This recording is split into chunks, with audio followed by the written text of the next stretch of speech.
ইয়ার এরমভাবে চলতে পারে না। এরমভাবে কী করে আমরা WTC খেলবো, এরমভাবে কী করে আমরা বর্ডার গাভাস্কার ট্রফি জিতবো? মানে টেস্ট ক্রিকেটে রান আউট, এটা আমার কাছে ক্রাইম। আমি বারবার বলি তুমি আর যাই করো, তুমি রান আউট হও না। আর তোমার এত সুন্দর, তুমি টাচে আছো, 82টা রান করেছো, ডমিনেট করছো, 152 রানে টিম ইন্ডিয়ার 2 উইকেট ছিল, রান আউট হলো। এখন 164 রানে টিম ইন্ডিয়ার 5 উইকেট। মানে যে সেশনটা ইন্ডিয়ার হতে পারতো সেই সেশনটাও ইন্ডিয়া দিয়ে দিল অস্ট্রেলিয়াকে, পরপর 3টে উইকেট পড়লো। মানে পুরো খেলার মোমেন্টাম নষ্ট হয়ে গেল। মানে এইগুলো না মাথা গরম হয়। সত্যি কথা আমি জানি না আপনাদের কতটা মাথা গরম হচ্ছে, আমার তো হচ্ছে। মানে একটা খেলা হচ্ছে, তুমি যেখানে অপোজিশন টিম, অস্ট্রেলিয়ার মতো একটা টিম 474 রান করেছে, ঠিক আছে, সেই 474 রান করেছে, দেন তুমি ব্যাট করতে নামছো, তুমি ভালো টাচে আছো, তুমি বাউন্ডারি মারছো, স্ট্রাইক রোটেট করছো, উইচ ইজ ফাইন। বাট তুমি কি করলে, যখন তুমি 82টা রানে পৌঁছালে, একটা শট, তোমার টাইমিং ভালো হয়েছে, তোমার কাছে ফিল্ডারের কাছে তাড়াতাড়ি বল যাবে, অযথা রান আউট। মানে এইগুলো মানা যায় না। এখন ইন্ডিয়া 310 রানে পিছিয়ে আছে। এই আজকের দিন আমি বলছি, আজকের দিনে যদি টিম ইন্ডিয়া 152 রানে 2 উইকেট নিয়েও যদি বাড়ি যেত, তাহলে মানে ড্রেসিং রুমে যেত, তাহলে কালকে টিম ইন্ডিয়া কিন্তু পুরো দিনটাকে ডমিনেট করতে পারতো। বিরাট কোহলি টাচে ছিল, যশস্বী জয়সওয়াল 100 করতে পারতো, বিরাট কোহলি 50 করে তারপরে 100 দিকে দেখতে পারতো। মানে মানে ওই পারতো। মানে আর কি বলবো यार, এইভাবে হয় না, এইভাবে খেলা চলতে পারে না।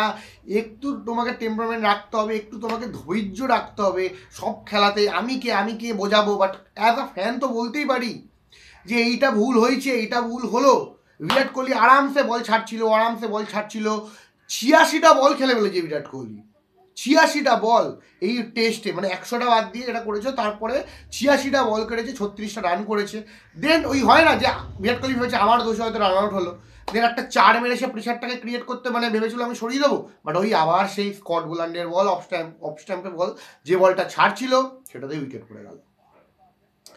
চলতে পারে না খেলা একটা। মানে দেখুন, প্রথমত যদি সবকটা উইকেট প্রথম থেকে চলে যেত না, মানে ধরুন বিরাট কোহলি আউট হয়ে যেত, যশস্বী জয়সওয়াল আউট হয়ে যেত, তাহলে না অতটা মাথা গরম হতো না।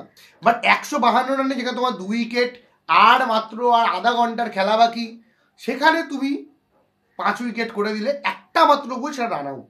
মানে জানি না কি হবে এই ম্যাচটা, কি করে বেরোবে এবারে। আমারও সন্দেহ হলে এখন ঋষভ পান্ত আর জাদেজা খেলছে, আর আশা করছি না আমি আর। মানে এত সুন্দর একটা ব্যাটিং পিচ, যেখানে তুমি একটু ওয়েট করতে, তুমি স্মিথের খেলা দেখো, কোনো নো ননসেন্স কোনো কিছু করেছে, 140 রান করেছে। কেন তাকে এই মুহূর্তে মানে টেস্টের সব থেকে বড় ব্যাটসম্যান বলা, সে নিহাতি সে র্যাঙ্কে অনেকটা পিছিয়ে, সেটা যায় আসে না, বাট টেস্ট ক্রিকেটে কেন সে গ্রেটেস্ট অফ অল টাইম, সেটা কিন্তু আবার স্মিথ প্রমাণ করলো। যখন রান নেওয়া নেই, রান দরকার নেই, বেশি বল খেলবো, আলটিমেটলি সে তো 197 বলে তো 140 রান তো করে দিয়ে গেল। তার স্ট্রাইক রেট তো 70-এর ওপরে। প্রথমে তার স্ট্রাইক রেট কত ছিল? 50, 40, 30। তারপরে ঠিক তো 100 করার পরে তো ম্যানেজ তো করলো।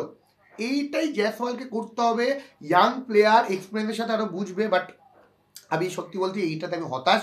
এবং যদি পুরো ম্যাচের ব্যাপারে বলি, তাহলে অবশ্যই অস্ট্রেলিয়া 474 রান করেছে, অল আউট হয়ে গেছিলো, তারপরে ইন্ডিয়া ব্যাট করতে নামে আসে এবং রোহিত শর্মা।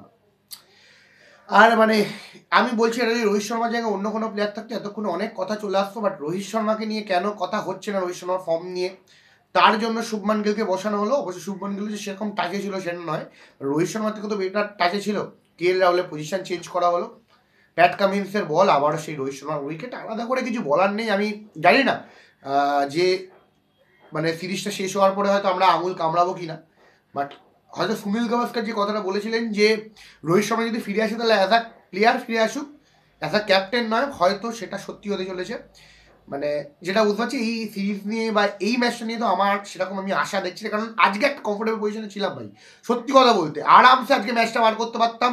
কালকে গোটা দিন ছিল হাতে, অন্তত 2টো সেশন খেললেই কিন্তু অস্ট্রেলিয়া ফেটে যেত। তো সেক্ষেত্রে আর কি বলবো, অস্ট্রেলিয়াই তারা জানে যে কিভাবে বাউন্স ব্যাক করতে হয়। একটা উইকেট তাদের দরকার ছিল, একটা উইকেট, জয়সওয়ালের উইকেটটা পেয়ে গেল। দেখলাম তো কীভাবে প্রেশার ক্রিয়েট করলো, এবং লাস্টে আকাশদীপকে নামানো হলো নাইট ওয়াচম্যান। বাট আলাদা করে কিছু বলার নেই, যে আকাশদীপ যেটা করার সেটাই করেছে। জানি না 310 রানে ইন্ডিয়া আপাতত পিছিয়ে আছে, এবং আপনাদের কি মতামত, আপনাদের কি টেক, অবশ্যই কমেন্ট বক্সে কমেন্ট করে জানান। এবং এইগুলো অ্যাকসেপ্টেবল নয়, একদমই না। আমি ডিসঅ্যাপয়েন্টেড। জানি না কালকে কীভাবে মাঠে আমরা মানে নামবো, দেখা যাক কী হয়। তো আপনাদের কি মতামত অবশ্যই কমেন্ট বক্সে কমেন্ট করে জানাবেন। ভিডিওটা কেমন লাগলো অবশ্যই কমেন্ট বক্সে কমেন্ট করে জানাবেন। ভিডিওটা ভালো লাগলে অবশ্যই লাইক, শেয়ার, সাবস্ক্রাইব করতে বলবেন না। ধন্যবাদ।